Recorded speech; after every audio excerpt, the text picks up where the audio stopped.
आनंद आएगा और बहुत कुछ अच्छा जानने को मिलेगा। दोस्तों, आज हम आप लोगों के लिए लाए हैं हिस्ट्री ऑफ केमिस्ट्री की रासायनिक विज्ञान के बारे में, उनकी इतिहास के बारे में जानकारी ज्ञान करेंगे, जिससे हम लोगों को अच्छे से अच्छी जानकारी प्राप्त हो और बाद में हम लोग एकेडमिक क्लासेज स्टार्ट करेंगे, क्योंकि ये क्लास आप लोगों के लिए तो इम्पोर्टेंट है ही है, साथ ही कंपटीशन में जितने भी लोग अभ्यर्थी बैठते हैं उनके लिए भी ये बहुत ही महत्वपूर्ण है। आप सभी को पता होना चाहिए कि केमिस्ट्री के बारे में लोग पढ़ तो लेते हैं कि केमिस्ट्री की उत्पत्ति कहाँ से हुई है, इन सभी चीज़ों के बारे में जानकारी वो लोग नहीं गेन कर पाते हैं। उसी के बारे में हम आप लोगों को बताएंगे। देखिए, ज़्यादातर केमिस्ट्री में जो भी साइंटिस्ट के नेम आते हैं वो सब फॉरेनर्स से होते हैं। जितने भी रसायन विज्ञान होंगे सब क्या होते हैं, फॉरेनर्स होते हैं। लेकिन आप सभी को पता होना चाहिए केमिस्ट्री के बारे में सबसे पहले कराद जी ने बताया था कि हमारी पृथ्वी किससे बनी है। जो हमारा पृथ्वी और हमारा ब्रह्मांड है, हमारा ब्रह्मांड 5 चीज़ों से मिलकर बना है। उन 5 चीज़ों में इन्होंने सबसे पहले बताया था कि वो आती है पृथ्वी, पृथ्वी के बाद आग, फिर जल, वायु, आकाश। इन सभी चीज़ों से मिलकर क्या बना है, हमारी पृथ्वी बनी है। और साथ ही साथ इन्होंने केमिस्ट्री में बहुत ही योगदान अपना दिया, लेकिन वही उनके बारे में जानकारी देते हुए उनका सत्यापन नहीं कर पाए, जिससे क्या हुआ, अदर साइंटिस्ट आकर के क्या अपना नाम वहाँ पे रखवा दिए, अपना नाम लिखवा दिए, जिनके बारे में आजकल हम लोग पढ़ते हैं। तो आज हम लोग इसी के बारे में जानेंगे। हमारे पुराण कथाओं में भी जितनी भी केमिस्ट्री है उन सभी तत्वों का भी जिक्र किया गया है। आपके सामने जैसे कि पहला आता है, हम आपको बताने चाह रहे हैं वेद के बारे में। आपके सामने जैसे आ गया कोई यजुर्वेद। जो यजुर्वेद होता है, इस यजुर्वेद में आपको सोने के बारे में बताया गया है। सोने को वैसे औरम बोलते हैं। आपको इसमें कॉपर के बारे में बताया गया है, आपको इसमें आयरन के बारे में बताया गया है, आपको इसमें पीबी लेड के बारे में बताया गया है, और साथ ही साथ अगर बात करें इसी में आपको टिन के बारे में बताया गया है। इन सभी तत्वों का जिक्र किसमें किया गया है, यजुर्वेद। हमारे पुराणों में भी केमिस्ट्री है, लेकिन हम लोग क्या करते हैं, लेकिन अपनी केमिस्ट्री के बारे में इतना जानते नहीं है। हम लोग उतना ही जानते हैं जितना कि हमारी किताबों में छपा है। लेकिन आज हम लोगों को जानने की जरूरत है कि अपने महान वेद ग्रंथों से इसमें क्या आपको पाए जाते हैं, आपको तत्व देखने को मिलते हैं। दोस्तों, ये जानकारी आप लोग वीडियो पॉज करके नोट भी कर सकते हैं।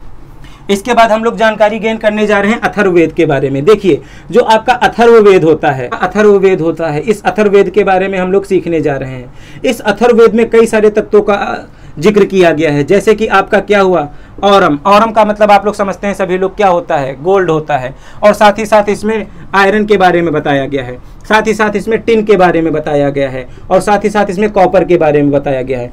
बताइए, हमारे वेदों में इन सभी तत्वों के बारे में जानकारी दी जा रही है, लेकिन हम लोगों को नहीं पता है। कंपटीशन की क्लासेस में क्या करते हैं, कंपटीशन के पेपर में ये क्वेश्चन पूछ लेते हैं, लेकिन हम लोग नहीं बता पाते हैं, क्योंकि हम लोग उतना ही पढ़ते हैं जो हमारी किताब में दिया गया है। साथ ही साथ हम लोग जानेंगे जो हमारे भारत के पूर्वज, जो हमारे मुनि ऋषि थे, वो भी इन्होंने रसायन विज्ञान पर बहुत सारे काम किए थे। तो आज ही हम 5-6 कुछ ऐसे रसायन विज्ञान के नाम जानेंगे जो हमारे भारत से ही जुड़े हुए हैं।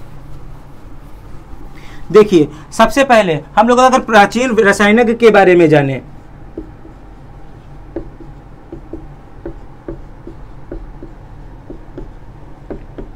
उन प्राचीन रसायनज्ञ में सबसे पहले नाम जो आता है वो आ जाता है बेटा सुश्रुत का। किसका नाम आ जाता है, सुश्रुत।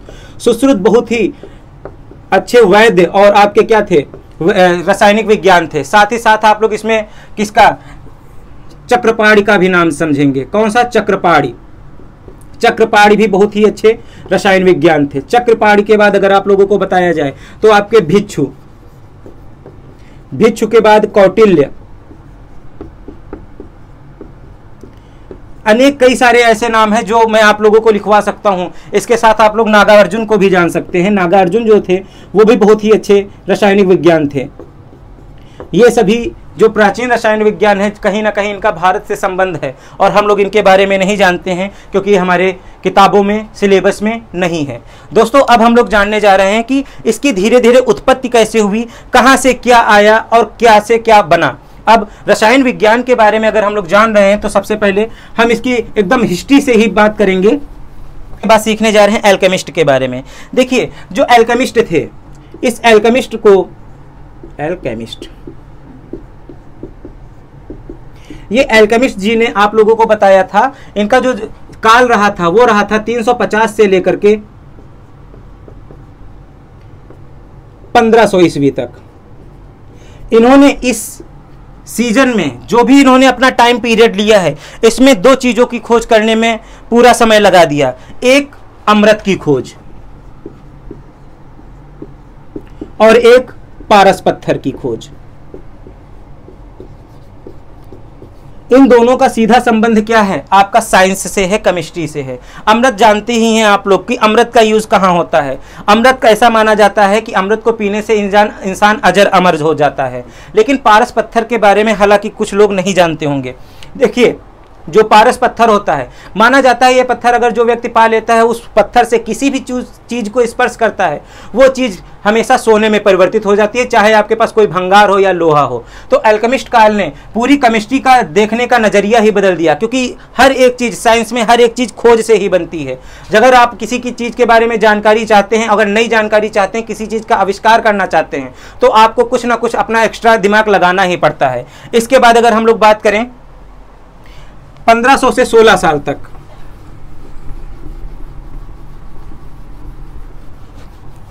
इसके बाद अगर हम लोग बात करें, देखिए 1500 से 1600 ईस्वी तक,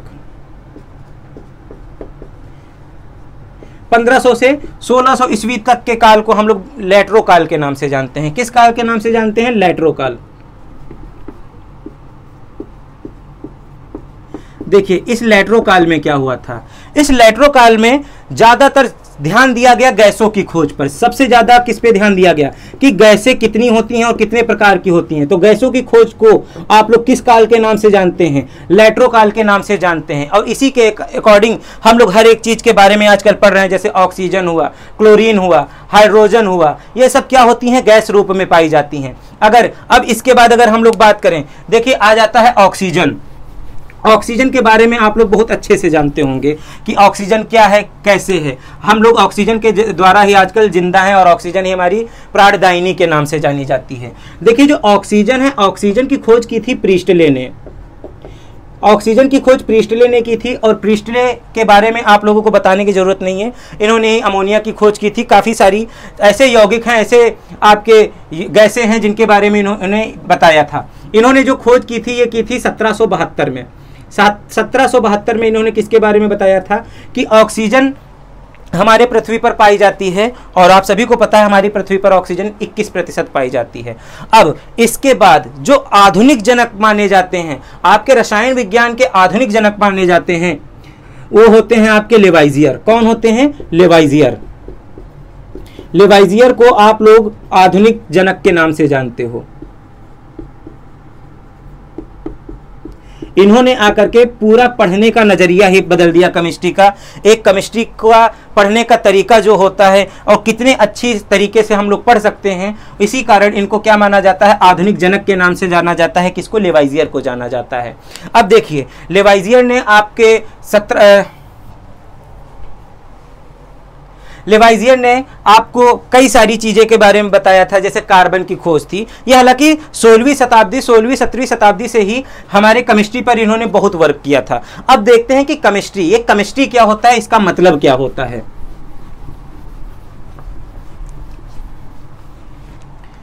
देखिए, केमिस्ट्री की स्पेलिंग लिखी जाती है CHEMISTRY।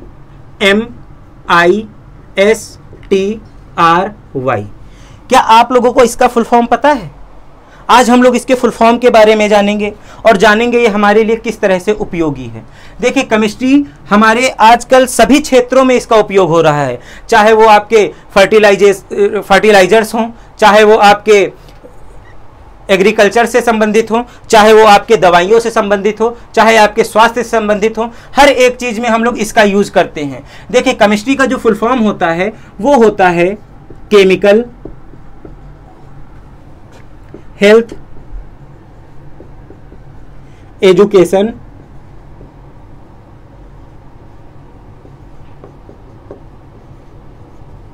Medical, industry, science,